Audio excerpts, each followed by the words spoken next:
गीता ज्ञान सिर्फ 18 अध्याय और 700 श्लोकों में सिमटा हुआ ज्ञान नहीं है। अगर कोई बहुत गहराई से इसे समझना चाहे तो ये यूनिवर्स की तरह है, जिसकी गहराई और अंत आज तक न कोई जान पाया है, न शायद आगे जान पाएगा।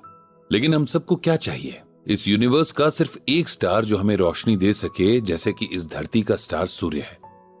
हमें अगर हमारा सही स्टार मिल जाए तो हमारी लाइफ बहुत आसान हो जाती है, वरना यूं ही अंधेरे में भटकते हुए जिंदगी खत्म हो जाती है। अब ये हम पर है कि हम कितनी जल्दी श्रीमद् भगवत गीता में अपना ये स्टार ढूंढते हैं। हम इंसानों के साथ एक परेशानी और है कि हम चाहते हैं कि हमारे सब काम कोई और हमारे लिए कर दे। अब जैसे जो लोग भी पंडित जी के ब्लॉग के थ्रू उन्हें अपने प्रॉब्लम्स भेजते हैं और श्रीमद् भगवत गीता के जरिए उनका सोल्यूशन चाहते हैं, अगर उन्हें पंडित जी कहें कि वे लोग खुद भी गीता को पढ़कर उसमें अपने लिए सोल्यूशन ढूंढ सकते हैं, तो शायद ही कोई ऐसा करना पसंद करेगा, क्योंकि इसमें टाइम और पेशेंस दोनों चाहिए, जिनमें से एक भी लोगों के पास या तो है नहीं, या यूं कहें कि होते हुए भी लोग इसका इस्तेमाल नहीं करना चाहते। पिछले 3 दिनों से पंडित जी के इनबॉक्स में एक मेल रोज आ रहा है। भेजने वाले का नाम ऋषि है और पंडित जी के रिप्लाई के बावजूद कि वो फ्री होकर बात करेंगे, ऋषि वही मेल बार बार भेज रहा है। मेल में उसने अपनी लाइफ की एक सिचुएशन लिखते हुए पंडित जी से उसका सोल्यूशन पूछा है। मेल में ऋषि ने ये लिखा है, रिस्पेक्टेड पंडित जी, मेरा नाम ऋषि है और मैं एक सॉफ्टवेयर इंजीनियर हूं। पिछले कुछ टाइम से मैं अपने आप से ही एक लड़ाई लड़ रहा हूं। मेरा दिल मुझे कुछ और करने को कहता है, लेकिन दिमाग कुछ और करने को कहता है। कभी कभी तो लगता है कि जैसे मेरे अंदर 2 लोग हैं जो मुझसे 2 अलग अलग बातें चाहते हैं। मैंने बहुत कोशिश की कि मैं उसका सोल्यूशन निकालूं। इसके लिए मैंने अपने बहुत क्लोज फ्रेंड से भी एडवाइस ली। मैंने एक ऐसी वेबसाइट पर भी अपना क्वेश्चन पोस्ट किया जहां आपको बहुत सारे लोगों के ओपिनियंस एक साथ जानने को मिलते हैं और आपको डिसाइड करने में आसानी होती है, लेकिन वहां से भी मुझे कोई सोल्यूशन नहीं मिला। मेरे दादाजी कहते थे कि जब सब रास्ते बंद हो जाएं तब श्रीमद् भगवत गीता की शरण में चले जाना चाहिए, वहीं से आपको सही राह मिलेगी। उनकी कही इसी बात को याद करते हुए मैं इंटरनेट पर गीता ज्ञान ढूंढ रहा था कि मुझे आपका ब्लॉग दिखा और मैंने उसे पढ़ना शुरू कर दिया। एक संडे के दिन तो ऐसा भी हुआ कि मैं लगातार आपका ही ब्लॉग पढ़ता रहा और मेरा मन नहीं भरा। मैं वाकई आपके गीता ज्ञान से बहुत इंप्रेस्ड हूं और इसीलिए आपके साथ ये सिचुएशन शेयर कर रहा हूं। मुझे उम्मीद है कि बाकी सबकी प्रॉब्लम्स की तरह आप मेरी प्रॉब्लम का सोल्यूशन श्रीमद् भगवत गीता के जरिए बताएंगे। मैं बहुत डिटेल में आपको अपनी प्रॉब्लम लिख रहा हूं। जैसा कि मैंने शुरू में ही बताया था कि मैं एक सॉफ्टवेयर डेवलपर हूं और एक मल्टीनेशनल कंपनी में काम करता हूं। मैंने एक बहुत अच्छे इंजीनियरिंग कॉलेज से इंजीनियरिंग की और ये मेरी पहली जॉब है। कॉलेज में मेरा एक बेस्ट फ्रेंड था जिसका नाम राजीव था। राजीव और मैं रूममेट्स थे। राजीव पढ़ाई में बहुत अच्छा था और नेचर में बहुत हेल्पफुल। उसने जाने कितनी बार मेरी हेल्प की थी। वो हर क्लास टेस्ट में फर्स्ट आता था। कोई ऐसा असाइनमेंट नहीं था जिसमें उसके बेस्ट ग्रेड्स ना आए हों। कोई ऐसी एक्स्ट्रा करिकुलर एक्टिविटी भी नहीं थी जिसमें वो पार्टिसिपेट ना करता हो।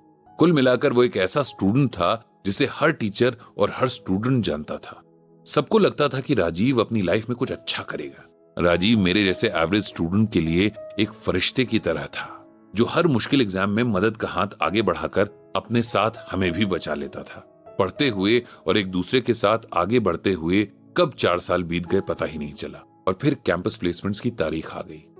राजीव उन स्टूडेंट्स में से था जिन्हें सबसे पहले कंपनी से ऑफर मिले थे, लेकिन उसकी एक्सपेक्टेशंस बहुत हाई थी, इसीलिए उसने बहुत सारे ऑफर्स को रिजेक्ट कर दिया।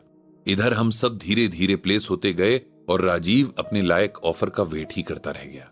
उसके लिए ये बहुत फ्रस्ट्रेशन वाली सिचुएशन थी, क्योंकि उसने पता नहीं क्या क्या सपने देख रखे थे जिनसे वो कॉम्प्रोमाइज नहीं करना चाहता था। उसे ये देखकर शर्मिंदगी भी होती थी कि उसके बनाए नोट्स पढ़कर पास हुए मुझ जैसे लड़के अब जॉब कर रहे थे और वो खाली बैठा था। मुझे सच में उसकी फिक्र थी, इसीलिए जब हमारी कंपनी में ओपनिंग आई तो मैंने उसे रेफर कर दिया। पहले तो उसने मना कर दिया, लेकिन फिर मेरे बहुत कहने पर वो इंटरव्यू देने आ गया। उसका इंटरव्यू अच्छा हुआ और उसे जॉब मिल गई। क्योंकि मैंने उससे 6 महीने पहले कंपनी ज्वाइन की थी, इसीलिए यहां मैं उसका सीनियर था और ऑफिस प्रोटोकॉल के हिसाब से जो प्रोजेक्ट हमें असाइन किया गया था उसमें मुझे राजीव को ट्रेनिंग देनी थी। मैं नहीं जानता था कि इससे उसकी ईगो को ठेस लगती थी। वो बाहर से तो कुछ नहीं दिखाता था, लेकिन अंदर ही अंदर उसे ये बात परेशान करती थी कि मेरे जैसा एवरेज स्टूडेंट उसके जैसे जीनियस से ज्यादा सैलरी ले रहा है। बात तब बिगड़नी शुरू हुई जब उसने मेरे कॉलेज टाइम की छोटी छोटी बेवकूफियां हमारे कलीग्स को बतानी शुरू कर दी। सब मुझे चिढ़ाते और मेरा मजाक बनाते। शुरू में मुझे लगा कि राजीव ने ये सब यूं ही कह दिया होगा, लेकिन धीरे धीरे उसने बहुत कुछ ऐसा करना शुरू कर दिया जिससे मुझे उसकी इंटेंशंस पर शक होने लगा। मैंने उससे बात करने की भी कोशिश की, लेकिन उसने मुझसे ठीक से बात नहीं की। मैंने भी उसे अवॉइड करना शुरू कर दिया। हम दोनों एक ही प्रोजेक्ट पर काम कर रहे थे, लेकिन मेरी कोशिश रहती थी कि हमारा कम से कम इंटरेक्शन हो।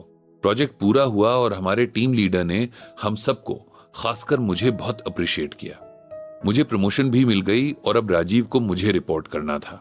इस बात ने आग में घी का काम किया। एक दिन राजीव मेरे कैबिन में आया और बिना बात मुझसे उलझने लगा। मैंने उसे बहुत समझाने की कोशिश की, लेकिन वो मुझसे उलझता ही गया।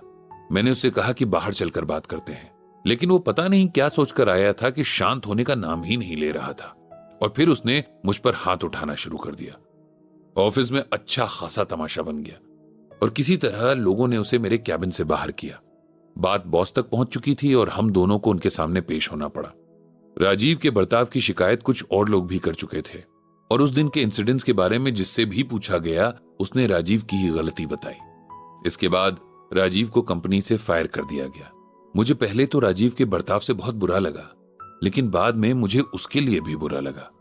मैं जानता था कि वो जिंदगी से हताश था।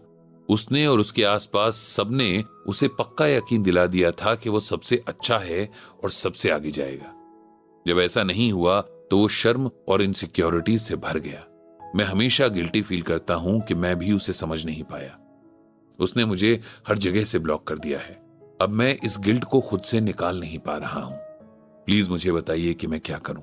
पंडित जी ने ऋषि की मेल को बड़े गौर से पढ़ा और फिर उसे रिप्लाई किया।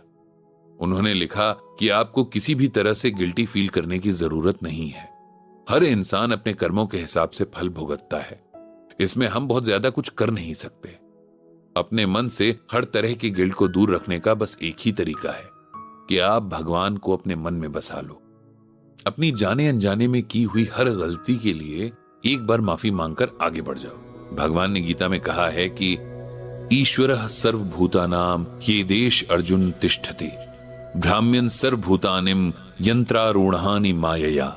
यहां भगवान श्री कृष्ण अर्जुन से कहते हैं कि हे अर्जुन, जो भी आत्मा किसी शरीर का रूप लेकर जन्म लेती है उसमें भगवान अपनी माया से उनके कर्मों के अनुसार सबके मन में रहते हैं। इसमें और जोड़ते हुए भगवान कहते हैं कि तमेव शरणम गच्छ सर्वभावेन भारत तत्प्रसादात् पराम शांतिम स्थानम प्राप्स्यसि शाश्वतम। हे अर्जुन, तू सब तरह से उस भगवान की शरण में जा। उस परमात्मा की कृपा से ही तू परम शांति और उनके परम धाम को जाएगा। इसीलिए तुम भी भगवान को याद करते हुए अपने कर्म करते जाओ। ये जिंदगी गिल्ट पालने के लिए बहुत छोटी है। बस जानबूझकर किसी के साथ बुरा मत करो। राजीव को भी सही रास्ता मिल ही जाएगा। कुछ रिश्ते कम टाइम के लिए ही जिंदगी में आते हैं। उन्हें छोड़कर आगे बढ़ने में ही सबकी भलाई है। इसके बाद पंडित जी ने भगवान श्री कृष्ण से ऋषि के मन की शांति के लिए प्रार्थना करते हुए मेल सेंड कर दी।